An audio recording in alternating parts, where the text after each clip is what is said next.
भाई हम 2010 तक सरकारी सेवक थे। उसके बाद नीतीश बाबू के साथ हम पार्टी में ज्वाइन किए। दोनों मिलते हैं, जो इनकी खासियत है जो हमारी खासियत है। तो जो काम हम 5 साल में कर सकते तो वो 5 महीना में हम कर लेंगे।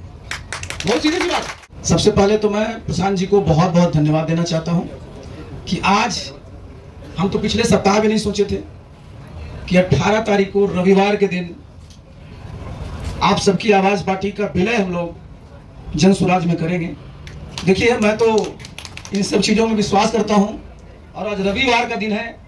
हम लोग सूर्य के उपासक हैं, बिहार में छठ की पूजा सब करते हैं, तो आज सूर्य भगवान का दिन है। बहुत ही हमारे लिए तो ये तो महज संयोग है और न मैंने कभी सोचा था, न मेरे किसी साथी ने सोचा था इतना शीघ्र ये होने वाला है, लेकिन ये हो गया। हम लोगों का ये जो प्रयास हुआ है, देखिए मैं इस बात को मानता हूं कि कहीं न कहीं से आशीर्वाद रहता है तभी ये सब हो पाता। तो सबसे पहले तो जितने भी हमारे यहाँ नेता हैं जन स्वराज के, उनके प्रति मैं आभार प्रकट करना चाहता हूं। और आप लोग भी 2 वर्षों से ज्यादा समय से पूरे बिहार का दौरा किए। कोई इलाका नहीं है जहां आप नहीं गए, पैदल गए। मैं भी समझिए कि बहुत वर्षों से पैदल तो नहीं, लेकिन बिहार के हर एक कोने को छाना है। और हम प्रशांत जी अभी बैठे हुए हैं, अभी चर्चा हम लोग कर रहे थे 10 साल पूर्व 2015 में हम लोग जिसकी चर्चाएं कर रहे थे, महागठबंधन की जो सरकार थी, किस प्रकार से मेहनत किया गया था और कामयाबी हासिल हुई थी। आप भी जानते हैं, हम लोग भी समझते हैं कि सबकी अपनी अपनी एक खासियत है। और बिहार में भी क्या है, सब लोग बोलता है कि साहब 2 बहुत मजबूत संगठन है, एनडीए है, इंडिया है। हमने कहा कि एनडीए में भी हम लोग काम किए हैं, इंडिया में भी काम किए हैं, और हम दोनों तो इन लोगों के लिए मजदूरी किए हैं। और अपनी पहली बार जब अपना घर हम लोग बना रहे हैं, तो भाई ये तो मजदूरी नहीं, ये तो अपने ही लिए हम लोग करेंगे। और हमारा घर क्या है?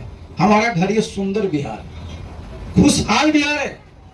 और इसके लिए आप देखिए, जहां भी आप देखते हैं, जहां मैं सुनता हूं प्रधानमंत्री जी को बहुत कस करके कहते हैं कि 2047 में विकसित भारत बनाना है।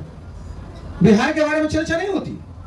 बिहार में कहीं आप लिखा रहेगा विकसित बिहार, लेकिन जितने भी पैमाने हैं, जितने भी मानक हैं, अगर देखिएगा बहुत बहुत पीछे। मैं एक बार नहीं, मैं कई बार मीडिया साथियों के सामने कर रहा हूं, मैं रिपीटिंग करने के बावजूद भी मैं कर रहा हूं कि आप देखिए किसी भी प्रदेश के प्रति व्यक्ति आए, भाई भारतवर्ष में करीब करीब 2 लाख रुपया है।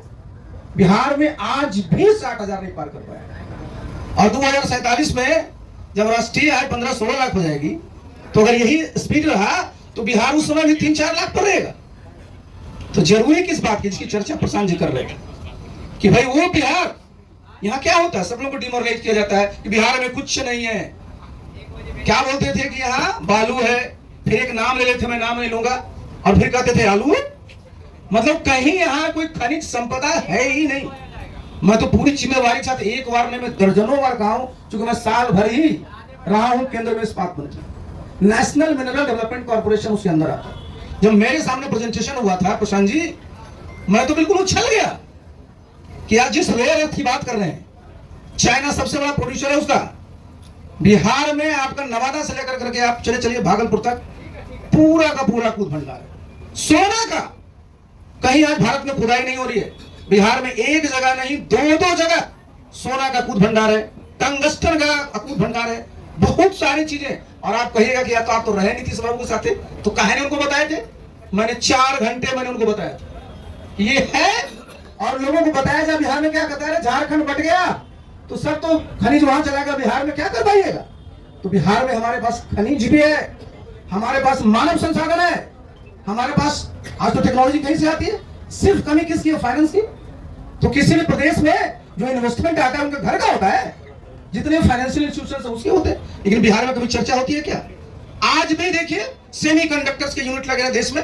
पहले बिहार चूक गया, हमारा कोयला था, अब कारखाना का आपने लगा दिया। आज सेमीकंडक्टर आईटी का भी लगना है, तो बिहार कहीं नहीं है साहब। कभी बिहार के किसी भी नेता को हमने कहा था, मुख्यमंत्री को चिट्ठी लिखी प्रधानमंत्री जी को, तो भाई आपके गुजरात में 2 और 5 बना लीजिए, हमको चिंता नहीं है, लेकिन बिहार में 13.5 करोड़ की आबादी है, यहाँ सेमीकंडक्टर नहीं लगे। हमारे आईटी के बच्चे आप ही कहाँ जाकर के जाएंगे? बिहार सिर्फ मजदूर की मंडी बन करके रहेगी। तो देखिए, मैंने प्रशांत जी को भी देखा। अब मुझे सबसे अच्छा क्या लगता था, मैं रोज घूमते रहता हूं, बिहार के जिस कोने पर जाइए प्रशांत जी, सबसे अच्छा है कि सब जगह लिखा हुआ है कि जब सरकार बनेगी तो 5 चीजें तुरंत मिल जाए। और वो देखिए सब जो है जन सरोकार से सब जुड़ी हुई बातें। तो प्रशांत जी का अपना अनुभव है।